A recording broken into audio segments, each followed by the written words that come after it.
എൻ്റെ പപ്പ എപ്പോഴും പറയും ക്ലാസ്സിൽ പോകുമ്പോഴും ജോലിക്ക് പോകുമ്പോഴൊക്കെ പറയുന്ന ഒരു കാര്യം കേട്ടോ.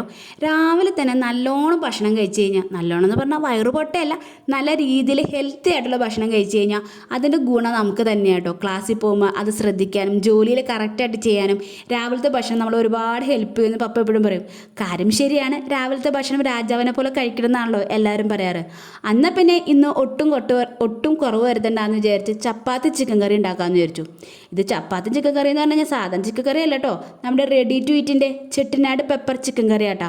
ഇതിൻ്റെ സത്യാവസ്ഥ നമുക്ക് മാത്രമേ അറിയുള്ളൂ, എത്രത്തോളം ഉണ്ടാവും എന്നുള്ളത്. ഒരാൾക്ക് കഴിക്കാനുള്ളത് തികച്ച് അതിനകത്ത് ഉണ്ടാവുള്ളൂ. പക്ഷേ ഒരു 5 അംഗ കുടുംബം ആയതുകൊണ്ട് നമുക്ക് 5 പേർക്ക് എത്തിക്കണമല്ലോ എന്ന് വിചാരിച്ച് കുറച്ച് വെള്ളവും ചേർത്ത് കുറുക്കിയായിട്ട് എടുത്തത്. ഇത് കുറുക്കി എടുക്കുന്ന നേരം കൊണ്ട് ഞാൻ ചായയും ചപ്പാത്തിക്ക് ഉണ്ടാക്കി. ഇത് കറി റെഡി ആയി കഴിഞ്ഞപ്പോൾ ഞാൻ പപ്പേനെ വിളിച്ചിട്ട് പറഞ്ഞു, പപ്പ ഇതേ കറിയൊക്കെ ഉണ്ടെന്ന്. പപ്പ വന്ന് ചോദിച്ചൊരു കാര്യം കേട്ടോ, ഇത് എനിക്ക് മാത്രമേ ഉള്ളൂ, നിങ്ങൾക്ക് ആർക്കും വേണ്ടേന്ന്. ശരിയാ, ഇത് ഈ കറി എൻ്റെ പപ്പയ്ക്ക് തന്നെ തികയാമെന്ന് വെച്ചാൽ എനിക്കറിയില്ല. പപ്പ നല്ലൊരു ഭക്ഷണം പ്രിയനായതുകൊണ്ട് നല്ലോണം ഭക്ഷണം കഴിക്കും. പിന്നെ അതിൻ്റെ ഇടയ്ക്ക് മോളെ കുറച്ച് നേരം കളിപ്പിച്ചു.